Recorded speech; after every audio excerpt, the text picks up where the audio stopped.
And away we go. It's the DFS Early Bird podcast. No, it's not Dan Strafford. It's your old pal Emac. One more time here. We're doing a little switcheroo. I'm going to be doing some Sundays for a while. Dan's taking over Wednesday.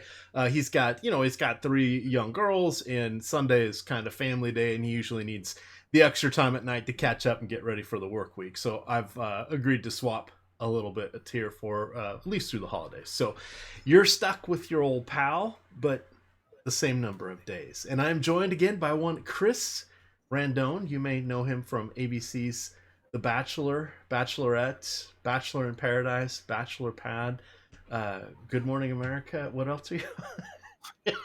Come on, man. You're not you're supposed in to the bring those things up. you're in the DFS world now, man. I bet now within by the time we get back to baseball, people are gonna in our world will know you more only for DFS and for nothing else. I bet that'll be the case. Yeah, I feel like it's starting to become that way. We talked about this last week before the show, you and I, about, how long have I been playing and when did I get involved in DFS? And I was telling you about 2013 was when I really started getting my feet wet. So, it's been a long time, man, since I've been involved in this. So yeah, I think you're right. I think, next year baseball season we'll probably have it a little bit more ingrained in people's minds that you know, strictly DFS, no more of the debauchery that I took part in.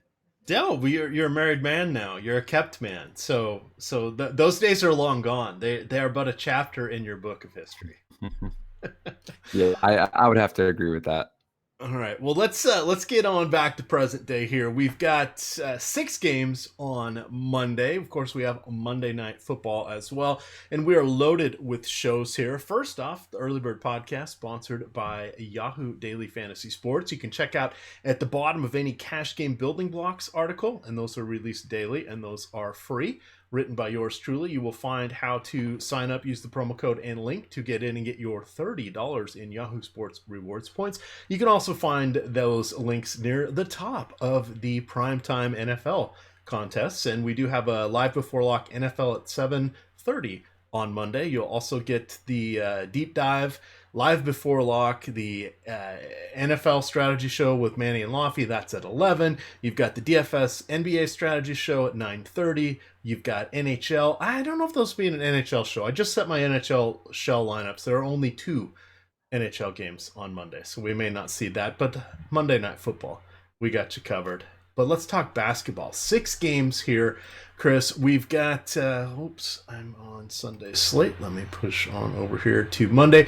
So we have Minnesota on a back-to-back. They played against Denver on Sunday. We've got, let's see, there was one other team on a back-to-back. Oh, Toronto. They're on a back-to-back, but they're playing both teams in LA. They play the Lakers tonight as we're recording this on Monday night or Sunday night. That game just tipped off. And then Monday night, they're going to be playing the Clippers here. So let's start off with our first game. We'll go game by game here. Minnesota at Detroit. It sounds like one Blake Griffin will be returning. We have no idea on what sort of minutes limit he may or may not be on, but he did finish a full practice on Sunday and said, "Heck, I'm doing this. We're ripping the training wheels off, and I'm gonna play." That, of course, could muck things up for us just a little bit there with Blake Griffin, with Andre Drummond, who has been playing phenomenally. And then it's another offensive guy. So even if he plays 20 or 25 minutes, that could take some opportunities away from some guys that have stepped up. Talk to me about our first game, Chris. Yeah, man, battle of the big men, right? Towns and Drummond. You're gonna have to make a decision of who you want to go with, because I think on this slate, when I look at it, you got Harden, you got Donich, and Westbrook, and when you look at the center position, though, you got Towns and Drummond. So you're definitely gonna want to roster one of these guys in this matchup, and I think Towns has the edge here when it comes to the matchup. But with Blake Griffin, I think he plays maybe 18, 20 minutes. When you come back from an injury or you've been on a hiatus, you never really go full go. And so given that his price is 7,200 on DK specifically, it's kind of hard to go there. I think I would probably proceed with caution. because I think that's how they're going to approach this game, with caution, with him rolling out and getting some play. So that might take away from Kennard, I think, from the forward position, and we might see a little dip in him. But outside of that, I don't know if it hurts Drummond in a sense. And if people get off of Drummond because of that, if they're weary, I think that would make me want to maybe roster Drummond dependent upon ownership. So I'm curious to see how that looks. I think Markieff Morris gets a little bit of a hit, even though he's had a disastrous year up until the last game where he just went absolutely nuts. I think it was the last game or the game before that, the brother versus brother matchup. Yeah, it was 39 points, took on his brother. He had 22 points, 4 boards, 5 assists, 2 steals. By the way, it was the 15th time they've met on opposite teams, and it was the 4th time either one of them has had a good game. God. So it's not like there was any guarantee going into that one at all. So I had wrote that up as part of the Cash Game Building Blocks article as risky value, saying, look, these two chuckleheads have played each other a bunch. Who knows where their motivation lies? And of course, one of them has a good game. Yeah, he had his highest game of the season so far with 39 fantasy points. Outside of that, he had like 9, 19, 17, 16. So it hasn't been appealing, but I think we'll see a hit with him. I think Christian Wood probably might not get any play now. He had a few good games this year, but I don't think outside of that, pretty much anyone else. And then on the other side of the ball with Minnesota, I guess we'll have to find out about Teague if he's out. Because I think Tyus Jones, he's still cheap, and I think you got to take advantage of that. He's pretty solid, and he's going to give you about 26, 28 minutes. He is getting some shot attempts up, but the assists are there. Defensive stats, he usually averages a steal a game. So as long as he doesn't turn over the ball, I mean, at his cheap price point, it's kind of easy to plug him in there and try to get value. So, but outside of those guys, I don't think I'm waiting to see what this over-under is and what the spread is, but I have no other interest, actually. All right. Let's see here. Don't forget Tyus Jones on Memphis. He played because Teague was out. Oh, wait. No, I'm sorry. He played because John Morant was out. Yeah, that was... I made my mistake. Oh, no. That's I'm thinking of last year's Tyus Jones. Oh, hey, absolutely. And by the way, Teague was hurt Teague's missed 3 games because of his illness. We don't know what his status is going to be. Shabazz Napier's missed 3 games because of his hamstring. We don't know what's going to happen with him. Tim Frazier and Derrick Rose both practiced on Sunday. They've both missed 4 games. So there's a lot of moving parts here, and those guys have now been out long enough that it could have changed pricing depending on your side of choice. Plus Blake Griffin coming back in could really muck things up. I kind of have a feeling Teague's probably going to be out, and it wouldn't surprise me again if Napier is as well, but I think those Detroit guys are going to come in. So we'll have to see. Again, this is just our first look, but I agree with you. If I had my druthers, it would be getting to Towns if possible, just because he can do it all. Moving on to our next game here. This is Dallas at Boston. Big news for this one is Gordon Hayward broke his hand on Saturday in the 5 o'clock game. 5 o'clock Eastern game. So that was kind of unfortunate. Enes Kanter has been dealing with a sore knee. He's still questionable. And then Kristaps Porzingis got the night off. It was a first back-to-back that Dallas had there. So he's going to be back in the lineup. Leading off, of course, Luka Doncic, absolutely phenomenal. This guy is Mr. Triple-Double at this point. He just missed one on Saturday, 24 points, 14 rebounds, 8 assists. But he has, 4 triple-doubles this season, and he missed one by 2 assists. That was Saturday, and he missed one by 1 assist, and that was third game of the season. He's phenomenal, but you are paying top dollar for him. On that other side there, Chris, we've got whole lot of I don't really know what to do with Boston. So Jaylen Brown returned after missing a couple games. You've got Marcus Smart at a pretty fair price point. Tatum, decent price point. This is a good matchup for him because all those guys will be combining to assume the workload that Gordon Hayward has vacated. What do you see in your first look here? I think one guy that maybe we should consider who's fairly cheap is Robert Williams. And I'm curious to see kind of how the rotation plays out now with Hayward being out. But he had 6 blocks last game. against San Antonio. And the great thing to see was that he played 22 minutes. Usually he's in like the lower teens, 14, 15, around that area. But his athleticism really shined last game, and I mean, for defensive purposes, when it translates into fantasy stats, I mean, 6 blocks. I mean, it's really hard to overlook that. So I like him. And then, when you look into the deeper into it, I think Donich, it's really hard to say no to someone who has such triple double upside, and he's going to play a majority of the game. I think Kemba Walker with his defense is somewhat, you got to respect it to some degree, but I think Luka Doncic, man, is definitely a no-brainer. I think I would plug him in cash, and then in tournaments, depending upon how ownership is, I like him too. And Porzingis, he got his rest, so I don't think we have to worry about him. But he is 7,200 on DraftKings. I feel like you can go there. Maybe he's a little bit underpriced. I'm not sure for the level of talent and kind of the upside that he has with defensive stats and obviously the way that he can score. So I like that as well. And then who's going to benefit from Hayward? I think Tatum, Brown, benefit the most probably. And then I could see Williams maybe getting a little bit more extended run after showing kind of what the athleticism that he brings to the court. All right, those are all good points. I'm really liking Marcus Smart here, 5,400 on DK.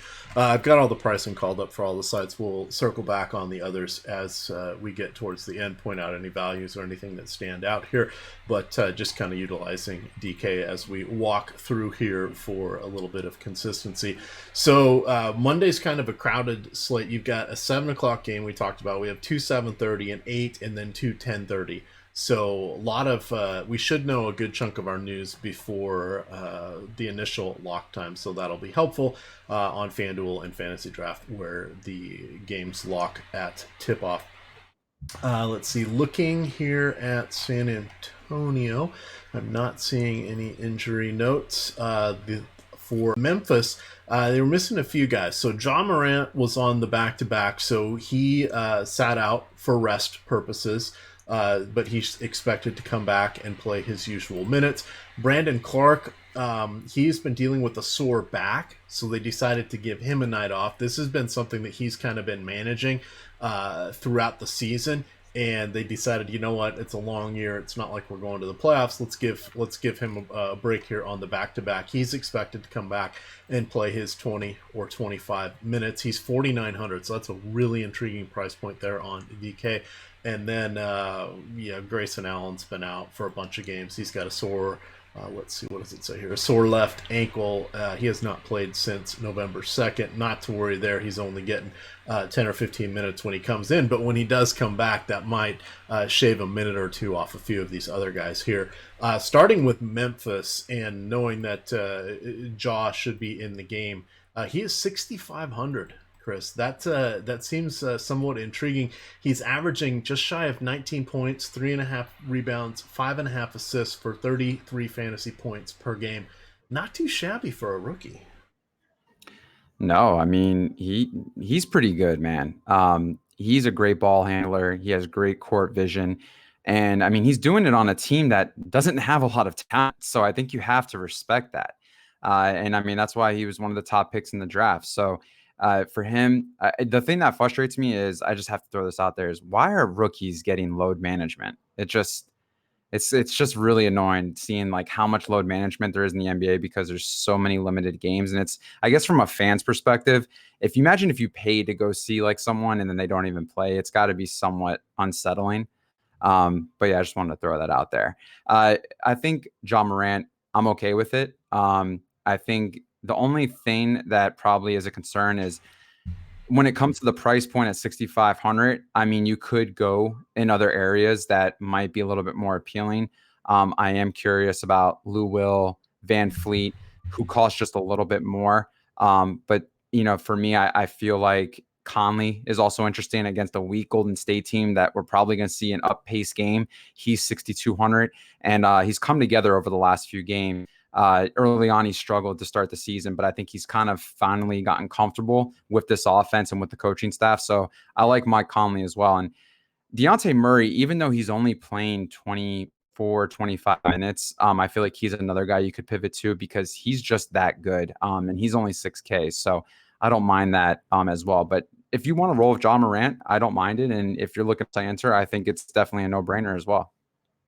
All right, DeJounte Murray, the one thing we do want to keep in mind is that he's kind of on a 24-game or 24-minute limit. He missed last season with the torn ACL, so he is sort of capped. But even with that minutes limit, he has 4 games of 40 fantasy points. It's unreal. That is just phenomenal. So he's averaging 11.8 points per game, 7.9 rebounds per game, and he's a guard. He's a point guard. 5.3 assists, 1.6 steals. So those numbers are just absolutely phenomenal. He's okay. He just kind of needs everything to go well. But even in his for the upside, but even in his other games, let's see, he had 29, 26, 13, and 18. So more often than not, he is at least giving you a decent floor in those minutes. Memphis is playing at the 6th or 7th fastest pace. Let me get over to that tab. Everything's jumbled up, so people move around a few spots. They're playing 6th fastest pace, 108.5 possessions per game. And they have one of the worst defensive efficiency marks at allowing 109 points per possession, per 100 possessions. So that bodes well for Murray in this one. And I believe that is a standalone game, or meaning they're not playing back to back. Let me just confirm that real quick. So he is someone I think that for tournament purposes, if he's not going to be popular, he's someone who's solid. So they play Monday, Wednesday, Friday, and Saturday. So there's their back-to-back. They're off Sunday, and then it's Monday, Wednesday, Friday, Saturday. Monday, Wednesday, Friday, Sunday. So there you go. They're playing a lot of Monday, I think LaMarcus Aldridge is criminally underpriced. He's only 6,300. So I think he's in play. I think Saturday afternoon, though. 26 minutes, 3 points. Coming off a game where he shot 19 of 23. Well, this is where people get scared. People will probably not be on him as much because of that. And I think you got to exploit that type of ownership if it's low. But I mean, the front court of Memphis is not that great either. And I mean, they play at a high pace. Like I could really see Aldridge having a great bounce back game here. I mean, this is probably one of the best matchups for him to bounce back. But at 6,300, it's kind of hard to ignore that. So I like Aldridge in this spot. And I think if you want to go to Rosen as well, he's only 7,000. I mean, these guys have all-star potential when it comes to scoring fantasy-wise and even in real-life scoring. So I think both of these guys are in play when it comes to this matchup. I think this matchup bodes them very well. All right, on to the Rockets in New Orleans. This should be a fun game. Daniel House Jr. hurt his ankle on Saturday, so he is listed as questionable. He did play 32 minutes. He's been getting a ton of minutes, but if he's dinged up, that means those minutes could go to Austin Rivers, Eric Gordon, etc., etc. Do I even want to say it? Let's look at what Todd was playing. He could pop back in the rotation if that happens. But no injuries there. On the New Orleans side, Lonzo Ball was out with the sore hip so he missed Saturday's game. I thought they had somebody else sit on Saturday.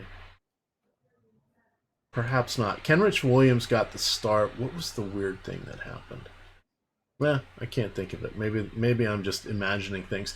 But Kenrich Williams and Derek Favors both got the start. Favors finally got minutes. I'm no longer really a fan of Derek Favors, but he showed 29 minutes, 32 fantasy points, best outing of the season. He's 4,700. I have an inherent bias against him. But the guy I really, really, really, really like is Brandon Ingram. He is 10th in the league in scoring, Chris, at 26 points per game. He's averaging 7.3 rebounds, 4 assists, and nearly 1 combined steal and block. He's been absolutely outstanding, and he's 7,800 there on DK. Small forward, power forward, eligible. Let's start off with the Hornets here before we talk about the lofty play of of Harden and Westbrook. What do you like from the Pelicans? Did I just call them the Hornets? Good God. I think I Hey, called man, them the Hornets twice. we Yeah, but all it's been we all like make 4 years since they've been the Pelicans. I should no longer be doing that. it's okay. Listen, I had the Tyus Jones mistake earlier. These things happen. Okay, we all make It's mistakes, Sunday but night. We're tired. we we talked about Ingram last week. I mean, how much of a pure shooter he is and an aggressive scorer. And I think it's showcasing more this season because LeBron kind of overshadowed that last year. We knew that Ingram has talent. He's a real lengthy guy. A great stretch four who can spread the court and crash the boards well. And also defensively, he's there. So yeah, I mean, obviously at 7,800, he's in play. I think soon enough, we'll probably see him creep up to the high eights, 9,000 range soon on DraftKings. I wouldn't be surprised, but I guess right now you can get them all. Get them while they're still cheap, and if Daniel House is out, I think that's even better of a matchup for him.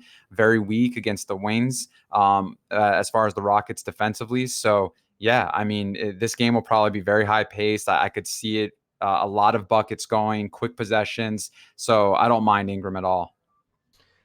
All right, let's talk James Harden. He is priced appropriately on DraftKings at 11,500. He's averaging 60 fantasy points per game.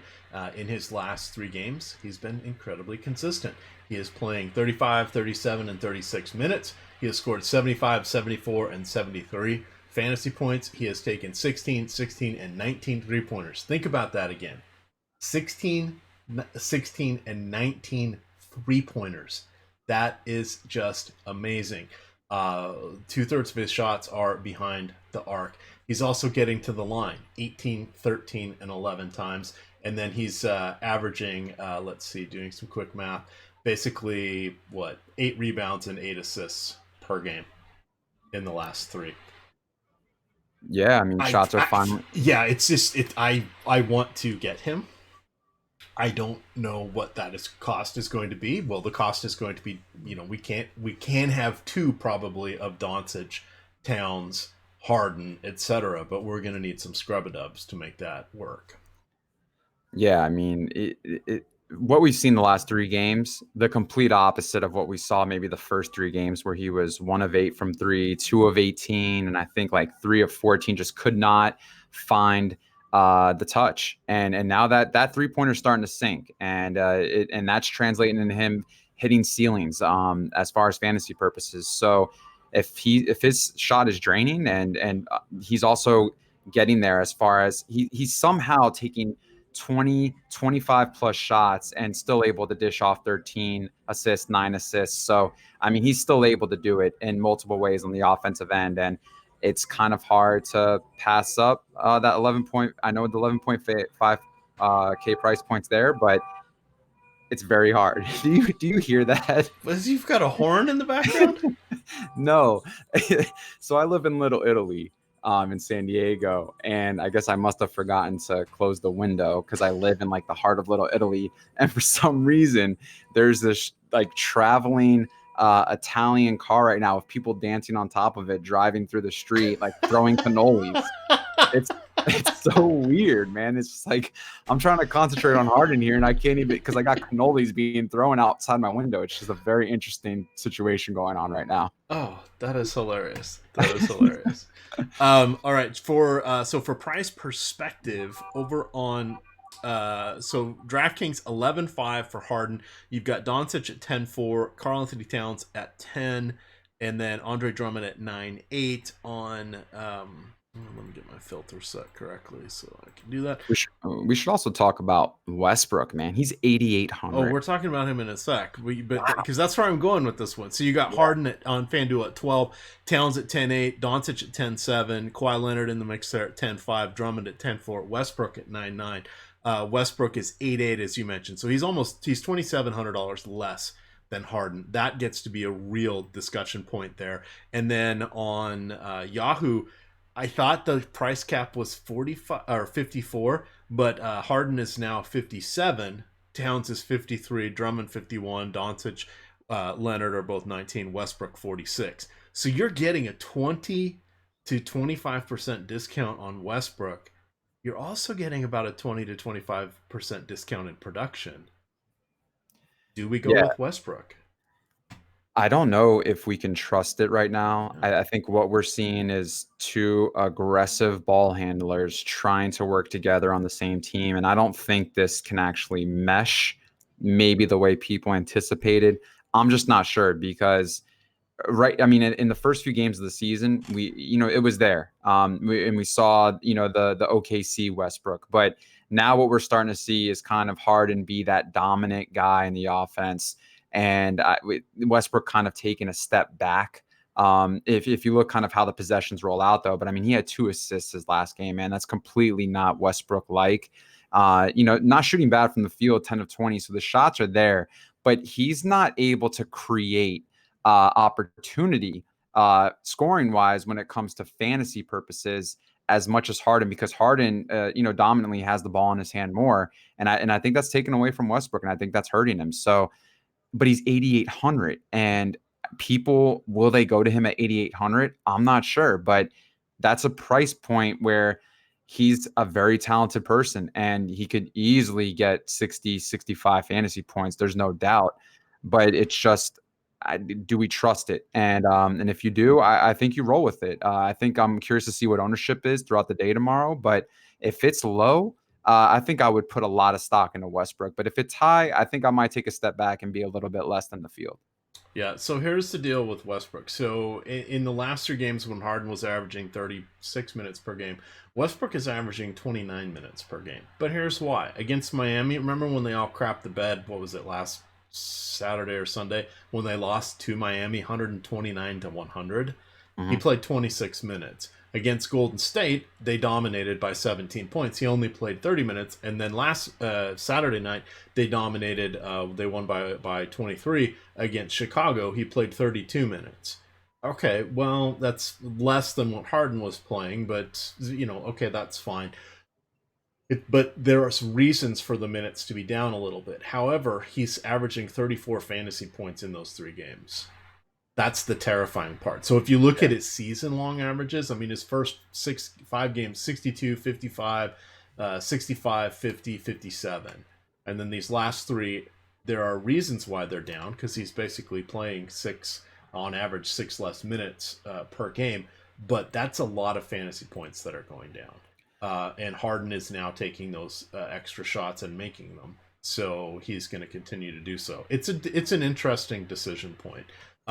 New Orleans plays fast. They play at 109 possessions per game, which is the 3rd fastest in the league. They have the 3rd worst defense, allowing 110 points per 100 possessions.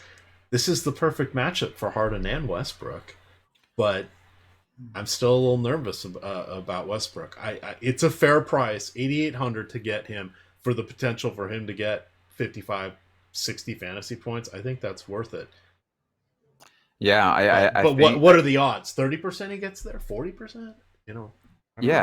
I think he can more than easily get there. I think what it comes down to is you got to look at maybe the field and see if there's any leverage there. Is there any advantage to rostering him? Because I mean, at 8,800, you can easily fit him and Harden in, and I mean, I'm sure this over/under is going to be high. I wouldn't doubt that it's not 230 or more. I think they might have the spread a little bit closer than what we believe, because it is in New Orleans. But I mean, they're going to be exchanging buckets, and I want to see Westbrook on the court a little bit more. I mean, to begin the season, he was on their mid 30s, and like now it's kind of tailored off. Like you mentioned, 26 in Miami, 30 against Golden State.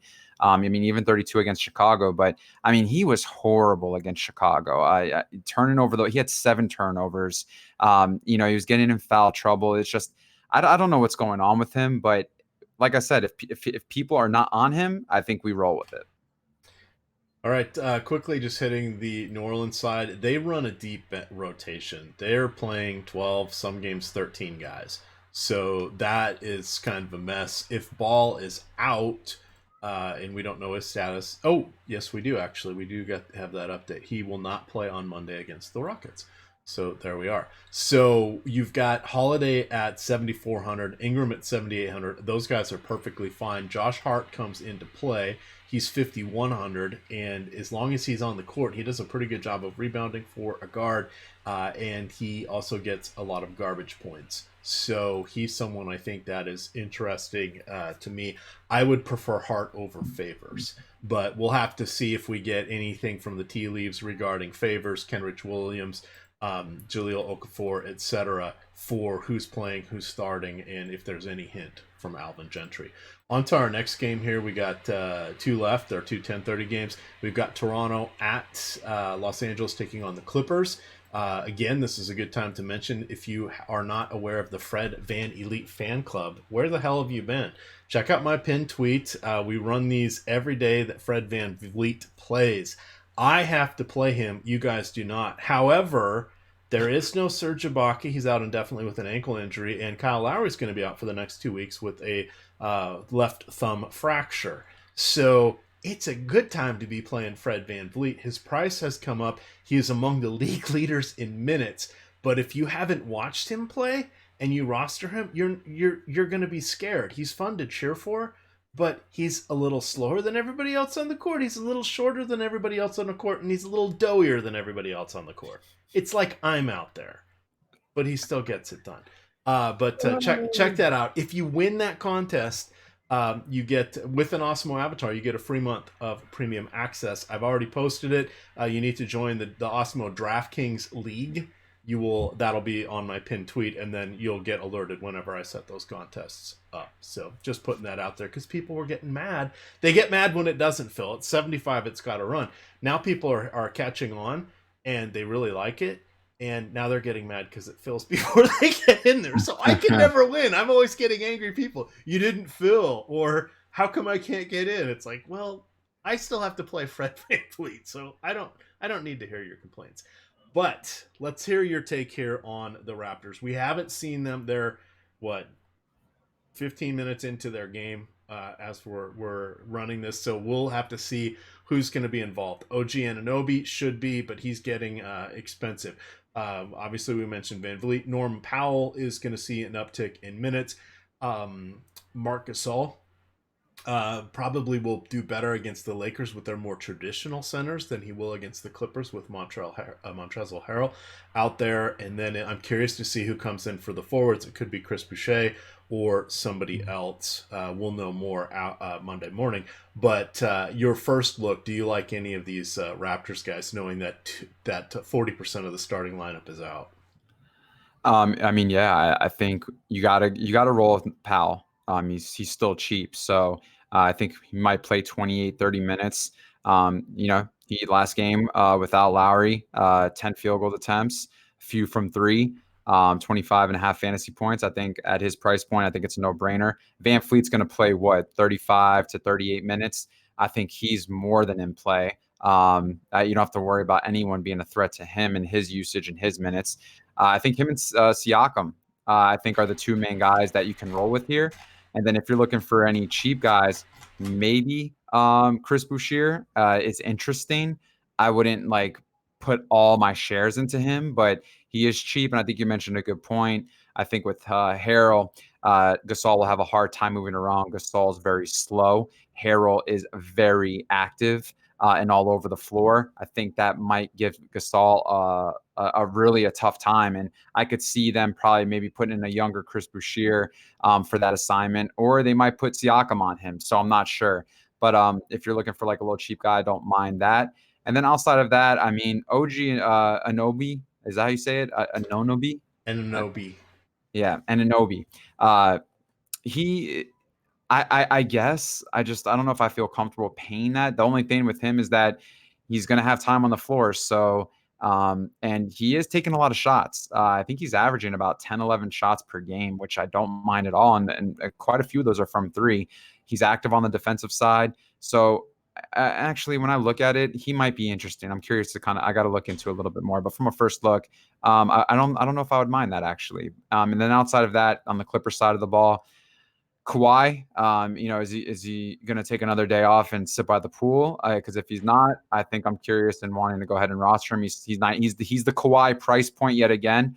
He's not in the 10K. I mean, I think Say anytime. it. Just say it. You know that he knows this opponent. He's familiar with them. Yeah, all right. I'm gonna say it. It's the revenge narrative. It's the I gave you guys a championship and now I'm cashing them checks narrative. I didn't want to say anything, man, but I was trying to hold my tongue, and I guess you everybody listening is like, say it, come on, say it. Yeah, so we got the revenge narrative, and I of course, I don't mind it. I think he's got to show off here, and I think he's got to show them up in his new hometown of LA. And so, yeah, I think Kawhi Leonard's going to have the lock button for me tomorrow in all 150 lineups. So I don't mind him at all. All right, so you've got Kawhi. This is the NBA TV game of the night. Monday, they play again Wednesday against Houston. That's the ESPN game, and he sat out on one of the other nationally televised games. So I suspect, even though these aren't back-to-backs, there's no way he's missing them. The next back-to-back here for the Clippers is Wednesday and Thursday, both on the road. So one of them is that Houston game, and one of them is the New Orleans game. So we shall see. We shall see what happens, because one of those is or both of them might be another ESPN TNT game. So we'll have to see. All right. But the usual guys are still okay. Paul George has been going through full practices. Not officially out yet for Monday, but Doc Rivers had said he expects him back later in the week. So probably on the road trip for that one. But when he comes in, this is going to muck up a lot of things, because we've seen Kawhi sit 2 or 3 times now, but Harrell and Lou Williams get a ton of additional boost when they're out, and then their prices go up, and then people come back and they don't quite get the same role. Yeah. Now, they're both on the closing unit, and it's nice that they get a lot of time against coming off the bench. They kind of get their first rotation against the backups of the other team, but it costs each of them a couple minutes overall. So just keep that in mind, because those are 2 guys I love to play. And they're also one of the rare teammates that actually do well together, because they run that pick and roll so well. Let's see. Final game of the night. Turning this one back over to you. Utah and the Golden State Warriors. Utah favored on the road by 10. The Warriors are a mess. I think everybody's healthy. Wrong. Everybody's hurt. But we might see Draymond Green, maybe. He has a ligament issue in his hand. Let me see what this update is. He could return on Monday. They're not sure. And then you have Eric Pascal here. I don't know if it's Pascal or Pascal. I need to look that one up. But he was a surprise sit. He couldn't get on Saturday. He couldn't get ready. He has a hip bruise, and it just wasn't. He didn't have the flexibility he needed to play. So we'll have to see if he's back. Then you have Omari Spellman, who is sprained his ankle. So even the backups are getting hurt. And then, of course, Looney, Curry, Thompson, everybody is out. On the Utah side, most everybody is healthy. You've got Emmanuel Mudiay, who hasn't played in 10 days, is still dealing with a hamstring issue, but he might return on this road trip. And then you've got Ed Davis, who is out indefinitely. He broke his leg or fracture. I never know when they say fracture if they mean break, or because you say, oh, Kyle Lowry broke his something. Well, it's a hairline fracture, so it's literally 2 weeks, and he should be okay. And then you've got Gordon Hayward, who broke his hand. Big differences there. So, in any event, what do you like from our final game, Chris? Oh man, it's a huge revenge game. Huge. Oh yeah, this one might be real. Yeah, Alec Burks against Utah. What, dude? You mean to tell me you don't want to fire up Alec Burks in this situation? He's learned how to rebound since leaving Utah. Dude, this guy's been on a tear. I mean, I think I'm gonna have to. I think I like this revenge narrative more than the Kawhi revenge narrative. Yeah, I like it. I'm all about it here. I think this game's really hard to decipher because on the Golden State side of the ball, because of it's like who's going to be the guy that goes off. It's like one day it was Paschal, one day it was Bowman, the next day it's Jordan Poole. I think the only guy you can really trust here who is by far just he is the Golden State Warriors. It's D'Angelo Russell. So but in this game, I'm just not really a fan. I just don't know if he's someone I can trust. I think the only guy I like from Golden State side of the ball is Alec Burks, coming off the bench. He's shooting 17 attempts, 10 attempts, 18 attempts. The usage rate is high, and he's scoring. So I don't mind it. And what I loved about the last 2 games was he was closing games out. And he was shooting late in the game too. So, I mean, he had the ball in his hands and him being the primary ball handler in those situations, I was all on board for that. So he's still cheap and this is a revenge narrative. So I love him. And then I talked about Mike Conley earlier. I think Mike Conley is interesting in this area because of how cheap he is. He's really had a turnaround over the last few games, getting back to kind of his true form. I think when I look at the center position, I think Gobert might destroy this front court. And so it'd be nice to kind of see him go off for once. Really hasn't had too many of those big games yet this year, but I mean, the minutes are there. There's not a lot of shot attempts though for him. I mean, he played 37 minutes last game against the Bucks. He shot twice. And think about this. He only shot twice, but he still scored 30 fantasy points because he had 17 rebounds, which is pretty absurd. But I'd like to see him kind of be more aggressive at the basket. But he's 7,600 on DK. And, based on the matchup, I don't mind it. I think he could definitely exploit that front court. And then you have your little guys that you can go with. Donovan Mitchell, I guess you can, somewhat consider. But I think there's other areas you're going to want to pay at, especially if you're paying up for like Westbrook, Doncic, or Harden. But I think Bogdanovich is somewhat interesting given because he's just been on a tear.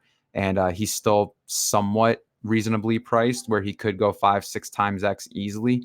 19 shots, 18 shots, 17 shots, just a real aggressive scorer, playing 35 plus minutes in almost every single game. So at 6,200, I don't mind that either. All right, let's look quickly here at FanDuel and, of course, presenting sponsor Yahoo, and we will get on out of here. Some of the cheapies that we're seeing at FanDuel, you've got Chris Boucher at 4,100. He is center only on FanDuel. I don't know that I want to give up my center spot there. We already talked about Drummond and Karl Anthony Towns. You do have Derek White, who's an intriguing 4,400. Again, there's kind of a 4-guard rotation there with San Antonio, and you never know exactly what's going to happen with White and Patty Mills. But 4,400, I wouldn't mind rolling the dice on him against the matchup in Memphis. And then Marcus Smart and Norman Powell, a couple of cheap shooting guards there. Of course, that means no Harden if you go with both of them, but you've got 5,400 there for Smart and 4,300 there for Powell. For me, Powell's he's got to be locked and load in my opinion at that price point. Don't worry if he starts or doesn't start. You're more concerned about him just getting better usage with those bench units. Let's see, Norman Powell, Dwight Powell, they're $10. Derek Favors is 15 over on Yahoo. JJ Redick, this is a good matchup for him against Houston. He's 11. I normally don't mention JJ Redick, but I'm actually okay in this particular style. And then you got Kenrich Williams as well at 10. So you're kind of looking at some Pelican value there as the guys that are standing out quite a bit. And then Alec Burks, where is he? 14 on Yahoo. That's phenomenal. He is 56 on FanDuel. Not quite as tasty there. On DraftKings, he is 52. Reasonable. Because you got a little more position flexibility there on DraftKings. Yeah. Any final thoughts before we get on out of here? No. 6-game slate. Nice little first look. But I think tomorrow we'll definitely have a little bit more clarity. Really interested to see kind of the over-unders and the spreads in some of these matchups, but make sure you're just up to date with ownership and projections, and things are going to fluctuate throughout the day. So don't forget about injuries and lineups. But outside of that, I hope everyone had a great weekend, a great Sunday, and looking forward to tomorrow night's slate. All right. With that, you can follow me on Twitter at EMACDFS. Chris is at Chris Randone. That's RON. Whoa. Wait. Whoa. RANDONE. Whoa. You chopped my there, last name? Dude, what's going on with you today, man? It's okay? show number 3 in a 5-hour period. I don't quite have the stamina that one Josh Engelman has yet, but this is going to be the new Sunday thing. So I need to snap out of it here. It's been many moons since I've had a Diet Pepsi, so clearly I'm losing. Many moons. Yeah, Chris Randone. Randone. I was worried about getting the E on the end, and I jacked up the A and the O. In any event, it's Awesemo_COM. With that, gamers, good luck.